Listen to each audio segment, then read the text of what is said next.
नमस्कार मित्रांनो, बऱ्याच जणांच्या कॉमेंट्स आल्या की सर आम्हाला शिपाई या पदासाठी जी स्किल टेस्ट होणार आहे त्याबद्दल थोडं मार्गदर्शन करावं, थोडी माहिती सांगा. कारण बरीच मुलं जी आता औरंगाबाद खंडपीठामध्ये शिपाई या पदासाठी सिलेक्ट झालेली आहेत ती बरीच मुलं माझ्या कॉन्टॅक्टमध्ये आहेत आणि त्यामुळे बऱ्याच जणांच्या अशी प्रश्न व प्रश्नावली येत आहे की सर या पदाबद्दल थोडी या स्किल टेस्टबद्दल थोडी माहिती सांगा. मित्रांनो, या स्किल टेस्टबद्दल जी औरंगाबाद खंडपीठामध्ये जी स्किल टेस्ट झाली होती ती मेनली स्किल टेस्ट होती. म्हणजे तिथे स्वच्छता आणि तुमची कौशल्य चाचणी होती. त्या मुलांची जो फॉर्म भरला होता त्या ठिकाणी त्यांनी फॉर्म भरतानाच त्या ठिकाणी एक कौशल्य लिहिलं होतं की कशामध्ये तुमचं कुकिंगमध्ये कौशल्य आहे किंवा तुमचं एका इलेक्ट्रिक कामामध्ये कौशल्य आहे. त्याप्रमाणे त्यांची स्वच्छता चाचणी झाली, त्यांना परिसराची स्वच्छता करायला का सांगितलेलं होतं आणि त्याचप्रमाणे त्यांनी जी स्किल लिहिली होती म्हणजे ऑनलाईन फॉर्म भरताना जी काही स्किल लिहिली होती त्या स्किलवर आधारित काही प्रश्न विचारली होती.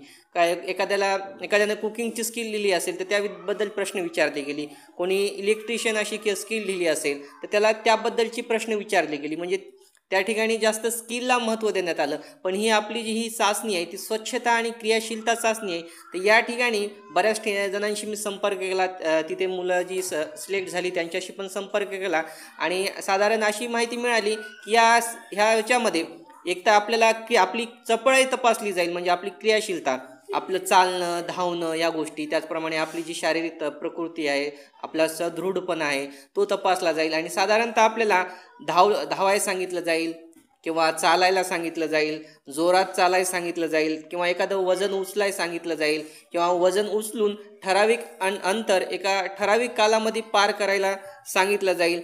त्यानंतर आपल्याला परिसराची सुद्धा स्वच्छता करायला सांगितलं जाईल. तर अशा आपल्या स्वच्छता आणि आपल्या जी क्रियाशीलतेशी निगडीत म्हणजे आपली जी चपळाई आहे त्या बाबींशी निगडीत यामध्ये आपल्याला टास्क या काही कृती करायला दिल्या जातील आणि त्यानुसार आपलं गुणांकन केलं जाणार आहे.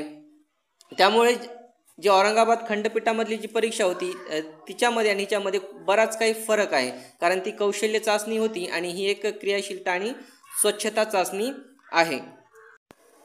त्यामुळे मित्रांनो, ज्यावेळेस तुम्ही आता बऱ्याच जणांच्या ही जी क्रियाशीलता आणि स्वच्छता चाचणी आहे ती बऱ्याच जणांची 14 तारखेला आहे आणि काही जणांची 15 तारखेला आहे. तर आपल्या डिस्ट्रिक्ट कोर्टमध्ये तुम्ही आधी इन्फॉर्म करून घ्या की तुमची क्रियाशीलता चाचणी कोणत्या तारखेला आहे आणि कोणत्या ठिकाणी आहे आणि त्यानुसार प्रिपेअर करा. आणि ज्यावेळेस तुम्ही त्या चाचणी द्यायला जाताल तर बिनधास्तपणे जा, कारण यामध्ये काही तुम्हाला कोणत्या अवघड टास्क वगैरे करायला सांगितल्या जाणार आहेत. खूप सिंपल टास्क असतील आणि या टास्कमध्ये काही आपल्या गुणांमध्ये फरक पडणार नाही. साधारणतः सर्वांचेच गुण सारखे असतील, कारण यामध्ये आपलं सिलेक्शन झालं याचा अर्थ आपली प्रकृती वगैरे आपण सदृढ असतालच.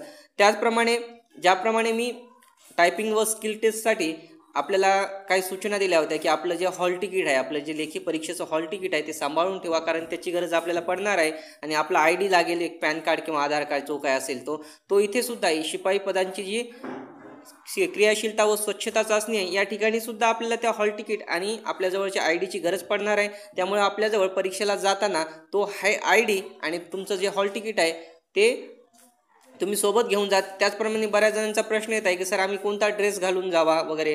तर काही नाही, तुम्ही नॉर्मल एक साधारण ड्रेस तुमचा आपला असतो त्या टाईपमध्ये ड्रेस घालून जा. काही जणांचं प्रश्न येत होते की सर जीन्स घालून जावे का, कॅज्युअल जीन्स घालून जाऊ शकता, जास्त फंकी वगैरे टाईपची कपडे घालून जाऊ नका, एक फॉर्मल ड्रेस घालून तुम्ही जाऊ शकता मित्रांनो. आणि आणखी एक सूचना की या ठिकाणी जाताना परीक्षा सेंटर, तुमची जी चाचणीचं जे सेंटर आहे त्या ठिकाणी जाताना थोडं लवकर जा, किमान अर्धा तास एक तास अगोदर जा, कारण त्या ठिकाणी परीक्षा सेंटर शोधायला वगैरे आपल्याला जास्त अडचण निर्माण होणार नाही. आणि त्याचप्रमाणे आपण जर लवकर गेलात तर आपल्याला त्या ठिकाणी आपलं मन स्थिर होईल आणि चाचणी देताना आपण चांगल्या पद्धतीने ते देऊ शकतो. तर मित्रांनो, शिपाई या पदासाठीच्या क्रियाशीलता व स्वच्छता चाचणीबद्दलचं हे अपडेट होतं किंवा काही आपल्याला मी एक इन्स्ट्रक्शन सांगितल्या माझ्या परीने. अशाच अपडेटसाठी त्याचप्रमाणे आपल्या मनामध्ये काही शंका प्रश्न असतील तर ते तुम्ही कॉमेंट बॉक्समध्ये लिहा, मी त्यांची उत्तरं देण्याचा प्रयत्न करीन. आणि मित्रांनो, अशाच अपडेटसाठी प्लीज आपल्या चॅनलला सबस्क्राईब करा, लाईक करा, शेअर करा आणि व्हिडिओला लाईक करा विसरू नका. बाय.